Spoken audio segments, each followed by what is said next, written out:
নমস্কাৰ। আমি সৰুকালৰে পৰা জোনাকী পৰুৱা দেখি আহিছোঁ। বিভিন্ন ধৰণৰ কবিতা, কাহিনী, সাধুকথা আৰু আলোচনীবোৰত আমি জোনাকী পৰুৱাৰ বিষয়ে পাইছোঁ বা শুনিছোঁ, পঢ়িছোঁ। কিন্তু আমি কেতিয়াবা ভাবি চাইছোঁনে যে জোনাকী পৰুৱাৰ যিটো উজ্জ্বলতা, যি পোহৰ সিহঁতি সৃষ্টি কৰে, সেইটো কিহৰ বাবে হয়?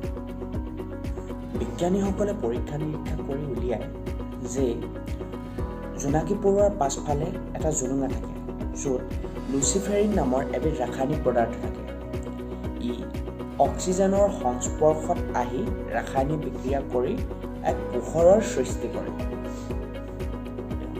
সন্ধিয়া সময়ত ইহঁতে পৰস্পৰক আকৰ্ষণ কৰিবৰ বাবে সেই জোলুঙাৰ পৰা লুচিফেৰিন বাহিৰ কৰি পঠিয়ায় আৰু লুচিফেৰিনে অক্সিজেনৰ লগত বিক্ৰিয়া কৰি পোহৰৰ সৃষ্টিৰ দৰে আমি দেখি অহা জোনাকী পৰুৱাই নিজৰ গাত পোহৰৰ সৃষ্টি কৰে। নমস্কাৰ।